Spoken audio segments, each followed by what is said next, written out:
baba kanti olanya bamuwa butwa netuwakani kati mu by election mwekiri ekiri mu Omoro mu by election does it appear prominent as an issue yaliwa ikyaliyo why the opposition and some elements in the government don't want Olanya's son to win is that it will cement, will have no excuse if Museveni's son also becomes the president. But you have already done it. Museveni is a man who waits others to do the same before he does it. I'm telling you. Tulanya tabiranga ko popular. Even when Mao was translating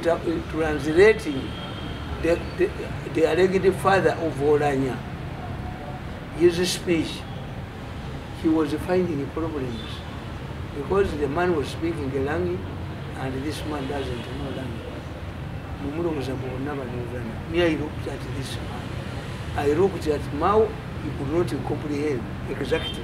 The Nyambala suit and ate njambala ningenda kwena ali musekurite eno ne bakuba kifo n'otuula ate n'ennyambala eya yero n'ogenda n'otujjako mu nopo meeting kyenjagala kyennyambala according to the environment. If they lose the NRM loses, it will not surprise me.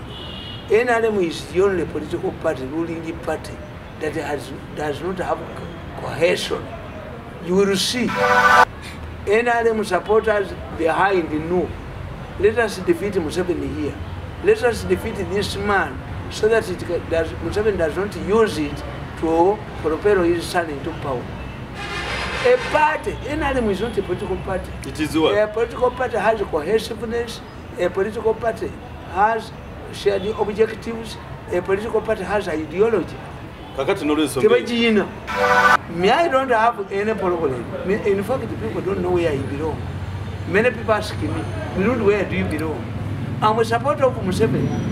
But I can, because in politics we have what we call the voice of reason. The voice of reason. I can criticize Museveni that his speech about the economy was bad. Why? A society is governed in hope. If you don't give your people hope, what happens? At the age of 28? Yes.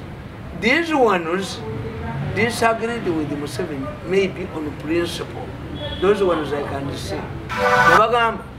When you look at the current speaker, who was the deputy speaker, she faced a lot of cases centering on her morality. Yali desino. Nenga yalia. Nga chibagala chimu ne bagala nomutwala mu court. They had known that Olanya was going to die. They knew all this before? Yes. This is why they wanted to remove the speaker, the deputy speaker, so that the two slots go back to the electorate.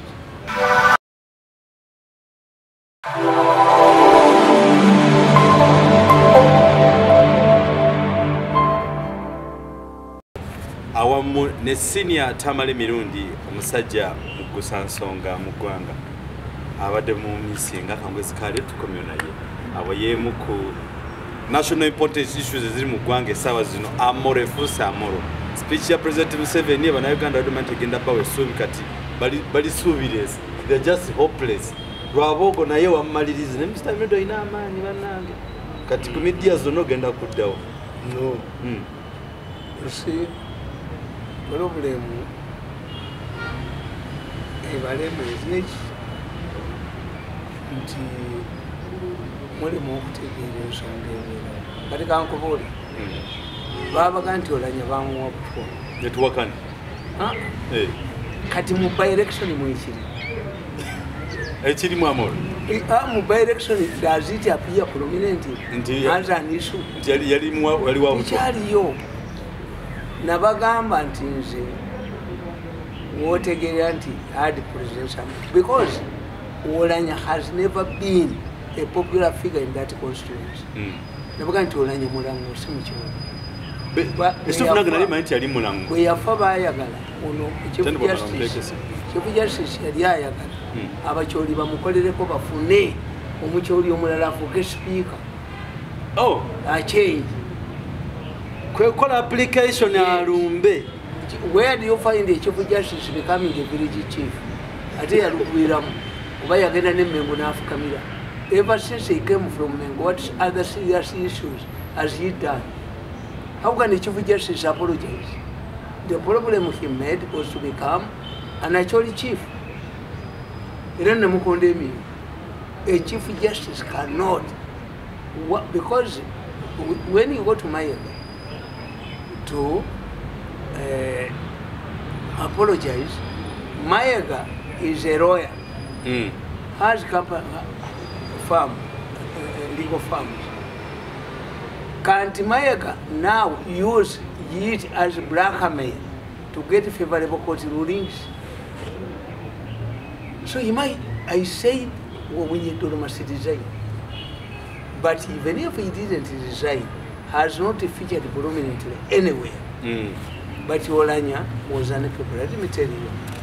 Olanya lost the elections. When he lost the elections, he applied to become a director in the parliament. He failed the interview. Owinyodo? Olanya. He failed which interview? Is that speakership? Yeah, no. Olanya was an MP, and I told you that the only thing you remember about Olanya, the late Olanya, as an MP, is the recommendations he made to compensate people like Basaki billions.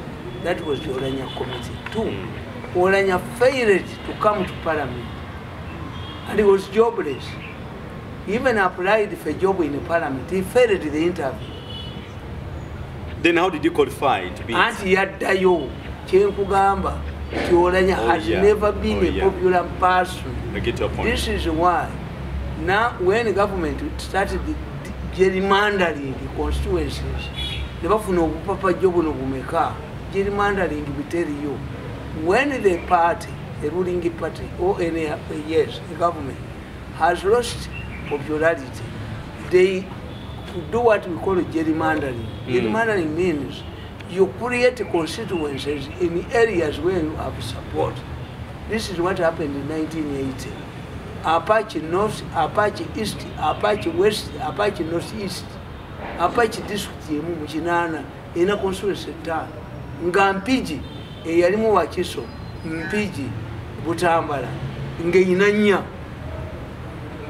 They argued that the transport in northern Uganda was not easy, but in Mpiji was easy. Baba, kakati nkubulira ne gamba, Olanya tabeeranga ko popular. Even when Mao was translating the alleged father of Olanya, his speech, he was finding problems because the man was speaking a language and this man doesn't know language. Me, I looked at this man. I looked at Mao, he could not comprehend exactly. Kiringanti kwa uli omunyankole ngayogera obumusooka webambi kyusa mu Uganda njo kubibaga. But a person who knows the Runyankole, that's why Museveni always tells them, no, this is not what I want. Because he knows both languages and the message. Oh yeah. Kati Olanya tabeeranga ko popular waabwe. But these people, the Westerners, politicians, and I've this time with actually Western politicians use malice. The only weapon they know, their nuclear weapon, is malice. Why? They don't believe in witchcraft. For us, Uganda, we believe in witchcraft. I can see what a Westerner can do, which I cannot do. A Westerner, ayagala akube akono no gwewo, like they did it to me. It's mad. It's what? It's irrespective of your area contribution. A Muganda cannot do this. Muganda kulima inachi. This has been their practice. And for them, when Olanya died, they raised the issue of poison. But These people had earlier visited Olanya outside the Ugandan hospital. And I said, a man like Kichwanda, who is an idiot, to say that he whispered to me and told me who had poisoned him. You say it. And I argued because I use rocket. I have defeated these people using a rocket. I said, why did Kichwanda fight tooth and nail to ensure that Olanya, he knew who had been poisoned, who was living on borrowed time, becomes speaker? Kyali kikwatamu omaze okutegeera nti omusajja omukazi talina nabaana agenda kuzaala. Why do you fight tooth and nail okumufumbiza omwana we? Stupidity. Nabakuba ne basirika. Kakati bano abasajja kye baali baagala to mud the waters. They looked at the speakership. Nabagamba, when you look at the current speaker, who was the deputy speaker, she faced a lot of cases centering on her morality. Yalidde zino. Nenga yalya. Nga kye baagala kimu ne baagala n'omutwala mu kkooti. They had known that Olanya was going to die. They knew all this before? Yes. This is why they wanted to remove the speaker, the deputy speaker, so that the two slots go back to the electorate. Omukazi oyo kye yabakola kyali kimu. The woman is smart and I think has money. Why? Before the second meeting, he organized a meeting for MPs at Hotel Africana, which was attended by almost 400 MPs. To render the second meeting decision useless. Because if the second meeting came out with a contrary name, this woman had already demonstrated that she controlled the majority. What Museveni feared to get in Kadaga as an independent speaker, he got it from this woman, Amongi is an independent speaker. Do you understand this? I do. So therefore, kakati bano bali bamadinga waters. In fact, if the late Olanya's son wins, if he wins, there are two issues. Why the opposition and some elements in the government don't want Olanya's son to win is that it will cement, will have no excuse if Museveni's son also becomes the president. But you have already done it. Museveni is a man who waits others to do the same before he does it. I'm telling you. The only thing that is named after Museveni in this country, not almost 40 years, is Kaguta Road. And it was the last one to beat Tamakit. All of those who used to go to Rachitula were complaining. But Museveni, Rachitokola Rugudo, no. Museveni is always the last person to do things. Owaru yaliyo, Owaru Chamuzi yaliyo, Owani yaliyo, if it comes to Museveni, Owoba to Madam of Parliament, to cheat and inauguration theory.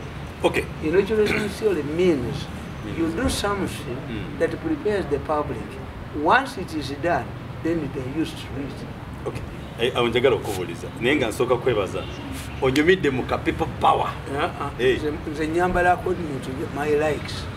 When the French designer came out with this suit, he didn't know that there would be even people power in Uganda.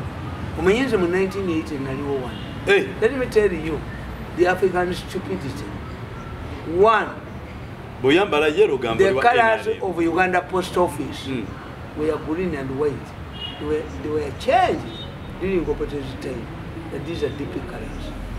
There was a motion in the parliament to change the benches of parliament into red. The motion? Are you going to change grass? The Muslims believe that those who are in Ijana are dressed in red and white. Are they DPs? They are not. No, I'm not used to those stupid things. That we have yellow colors. They even put on knickers, yellow knickers. Even when you cut my blood is yellow, that is stupidity. Stupidity. Yeah, I don't believe in these things. I dress the way I like. But basing on the status of the nation, yes. Only one no. In 1969, it is my figure. In 1969, so 69, Obote banned all of the political parties except UPC. Benny Chiwanuka was a lawyer, the leader of the Democratic Party. He told the man to go to Masaka, walk through Masaka in DP party colors. The man moved from Masaka, where he was arrested by the police, arraigned before court for defying the banning of political parties, because it included not using the party colors and the party cards and slogan. Benny Chiwanuka said in court, the colors of Zambia FLC, which belonged to the Catholic Church, were white. This is not a DP man. He's a fan of Zambia FLC. And in that ruling of 1969, the judge ruled that there is no party that has a monopoly over any color. How many primary colors do we have? 6. So if we are going to use the colors, that's why in the law, a party color will say dominant, the dominant color. Dominant. Otherwise, you can have 100 political parties, but the primary colors are 6. Are we saying we are going to meet this? Because we see kids the Nyambala suit and I think Yamala Ningana Queen Security. No, never watch for no Tula. I think Nyambala Yayero. No Ganda not to the Monopo meeting. Change Nyambala according to the environment. Nato is in the Soro Kuta Sango embedded. What you could December, I don't know to take him sending an open foot and so that's the argument. Tivanava opposition, Tivali Badidem government. Government is split into 2 formidable forces. When you say crack, splitting a house, originating from the foundation, is not very easy to address, to repair. At times, you remove the building. But what is interesting is that the poisonous allegations have not featured at all in Omoro. 2, for those of us who did the political science, we know, we are told, political science dictates that there is no well-organized political ruling party that can lose a by-election. No. Why? During a general election, you scatter resources, you scatter manpower. But in a by-election, all of the devils of government converge in one place. Everybody would be in harmony. But the NRM is defeated because its money is stolen.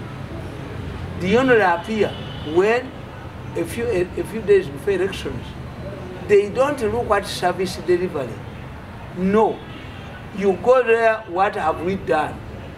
Are we saying that the constituency of the former speaker is perfect? It's not. Yes. And that's what they're going to lose. Yes. And in Kubura Negama, yes, sir. If they lose, the NRM loses, it will not surprise me. NRM is the only political party, ruling party, that does not have cohesion. You will see NRM supporters behind the no. Let us defeat Museveni here. Let us defeat this man so that Museveni does not use it to propel his son into power. A party, NRM is not a political party. It is what? A political party has cohesiveness. A political party has shared objectives. A political party has ideology. Let me tell you, if I was in the UPC or Kano, I would be one of the strongest people in this country. the way I help them. But because these people are not political party, a political party is like a football club. Well, how does it do? You cannot step on your colleague. You can't. You cannot alert a referee into a handball. Because you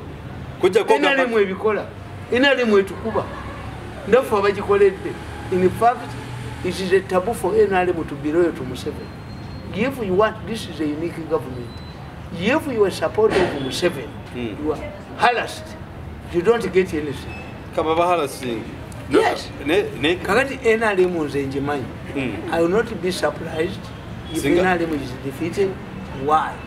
Immediately after the days of online, you know there will be a by-election in how many days. What did you do? You will, if you ask the people of those areas in Omoro, NRM went there, they can go with the bags of money and come back with them.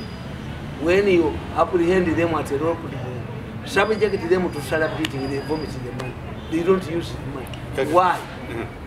Because even if in your petition they lose, who are the lawyers of NRM? Museveni is in Lokalugida and the company advocates. So they get both. How come that when an NRM person loses an election, he demands more money? Yes. Where do these opposition people get billions? But when an NRM loses an election, then compensation is in billions. But who are the lawyers of the party? Museveni is in.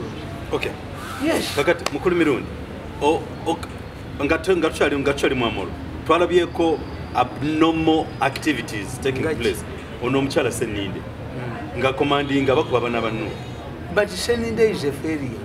But what should the government use failures so there is other parties? And seninde, she failed. Yes, she did. It is only a nurse who fails to deliver and remains a nurse because this is a profession.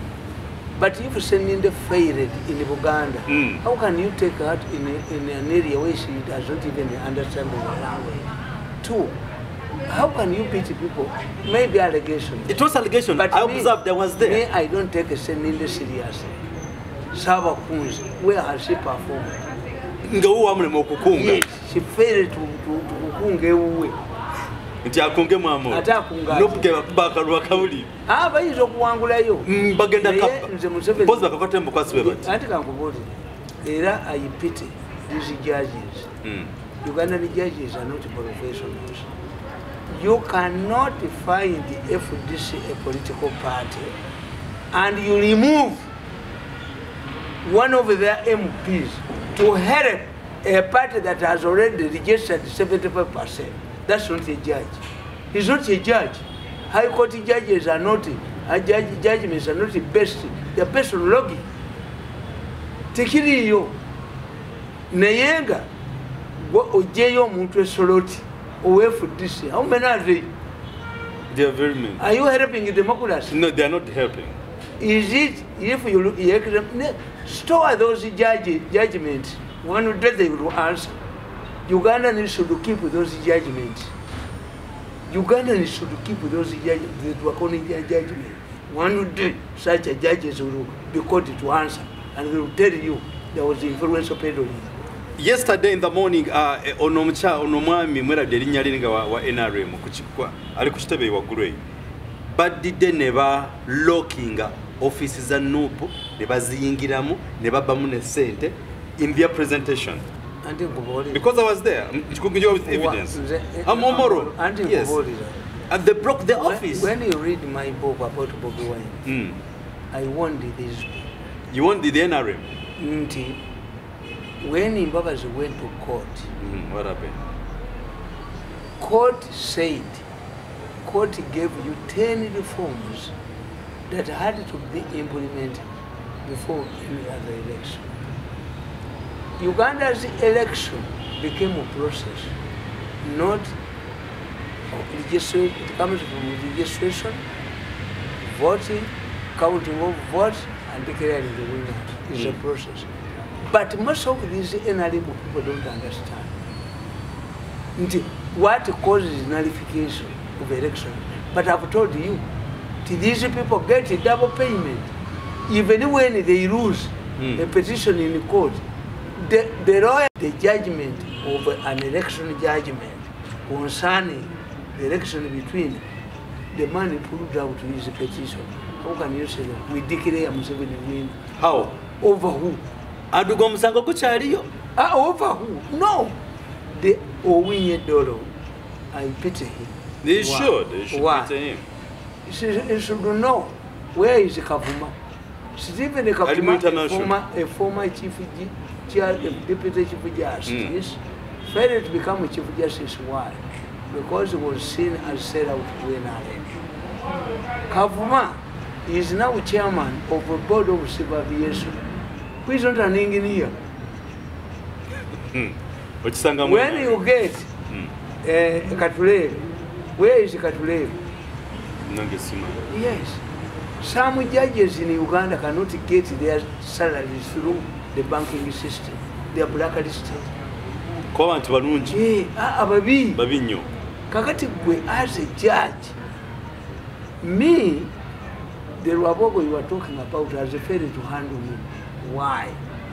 In fact, when you do for us work for leaders, presidents, they tell you never engage in any battle with the members of the first family.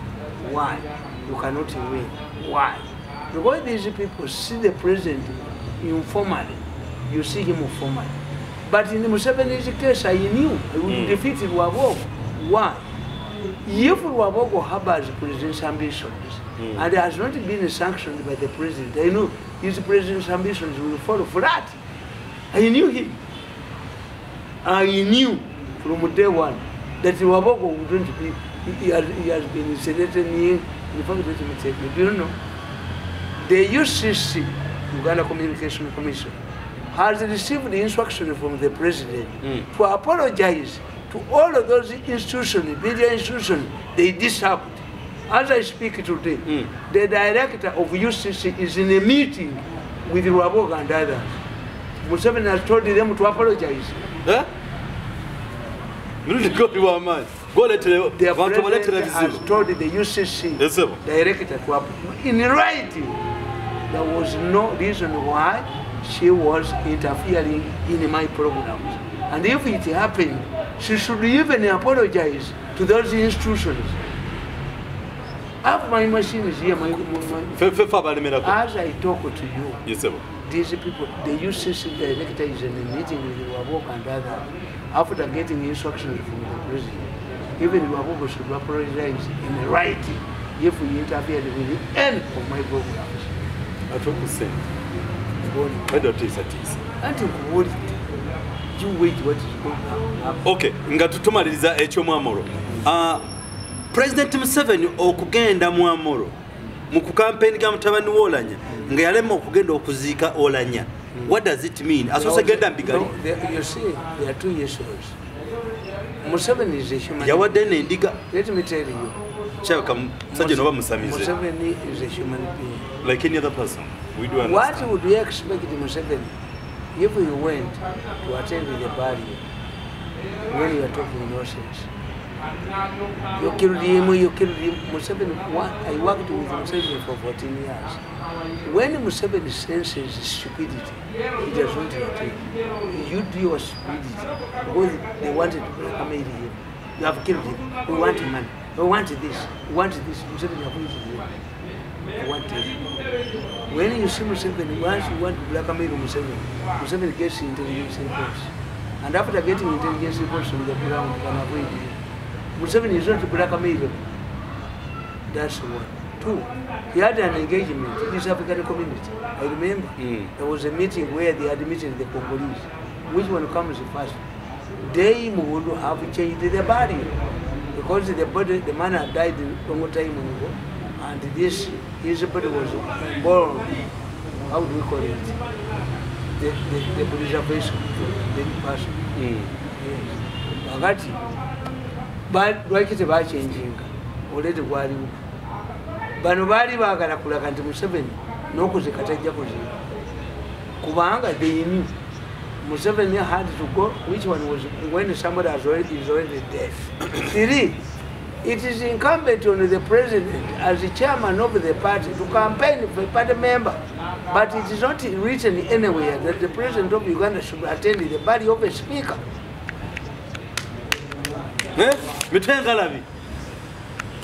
Okay, kale. Out of veyo. Tugenda kwa katono nnyo. Ono simanyi mukwano gwa simukwano gwo. Ono Gashumba Ogashumba akola mulimu ki? No Gashumba, I sympathize with Gashumba. In Uganda, you cannot survive in opposition politics. It's only me who is surviving without a community job. Going to taxi, going to Mayuma. Government they have sabotaged all income, my income. Luabogo wrongly believed that he would suffocate me into submission.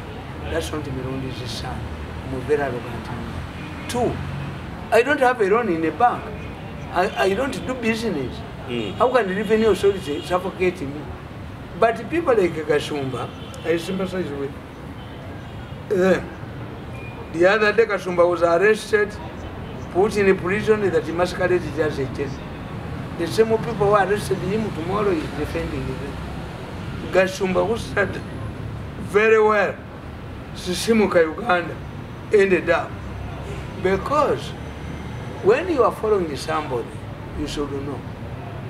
Politics, political relationship are comparable to marriage relationship. In Uganda, today we have women or men who are doing odd jobs in Europe. Call them share. If a woman, a husband is away, and you marry her, know very well that if the man comes back, it is up to him to reject the woman or not. Ideological difference. The problem is that this man went for Cheyo and the woman remained here. But if you marry a divorcee, then you know that you are marrying a comfortable wife. Why? Her husband divorced her. Kakati, na wano kwechiri. Nti, mu Uganda titwina mu bantu, except Besigye. The only person who can survive in opposition politics is Besigye. Why? Besigye has been in opposition politics for many years. So, he can be trusted by the financiers, both local and foreign. 2, Besigye has an ideological difference with Museveni. He was his National Political Commission, Minister of State for Internal Affairs, National Political Commission, Commander, Masaka Mechanized Regiment, Director of Logistics, UPDF. He's a Mugisa Muntu who was a commander. At the age of 28? Yes. These ones disagreed with Museveni, maybe on principle. Those ones I can see. But the people like Tumukunde, people like Bidandisani, people like Kategaya, people like Mbabas had they could not last in the opposition. So therefore, Ntigashumba will move here, 1 foot, 2 feet forward, 1 foot backward. It's only me. Me, I don't have any problem. In fact, the people don't know where I belong. Many people ask me, where do you belong? I'm a supporter of Museveni. But I can, because in politics we have what we call the voice of reason. The voice of reason. I can criticize Museveni that his speech about the economy was bad. Why? A society is governed in hope. If you don't give your people hope, what happens?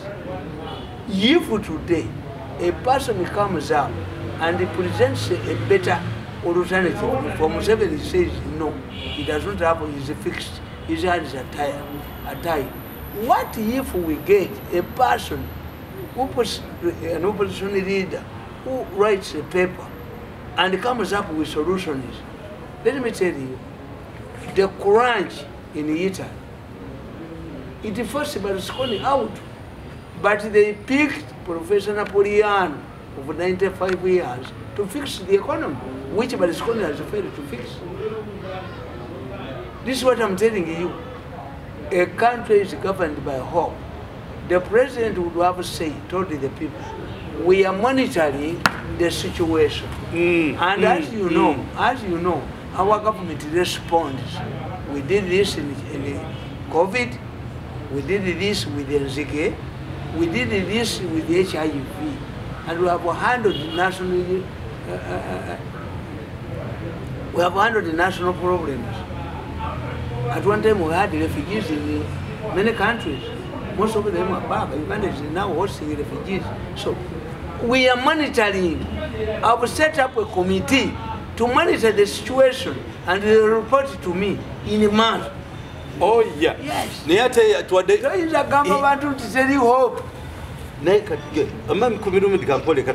As an ideological man, if you can't give hope to your people, then for you, are you hopeless? I don't know. Let me tell you, even yourself doing hope. I was reading one of the newspapers, an international newspaper, and the journalists are saying that when American President Biden was in Japan, he was asked the question, if China invades Taiwan today, what do you do? The man said, we can defend Taiwan militarily. Because of the resources. He's not a diplomat. He was saluted in Taiwan, but in China, it was Biden leaves the issue to the role of diplomats. Absolutely. He's not a diplomat. He's a politician. We shall negotiate. No. He said once China invades Taiwan, we shall defend Taiwan militarily. So if it sends the wrong one, this is the politician, is the president of the United States, the commander-in-chief. But he knows that he cannot declare war without going. America has an elaborate structure that declares war. For him, he is saying he cannot leave China. That question might have originated from the Chinese agents or from Taiwan. If you say, why does Taiwan find another ally? If your position is vague, if you can be vague on Taiwan, what will happen if China invades, if North Korea invades the South? So the man came up and said, answer militarily.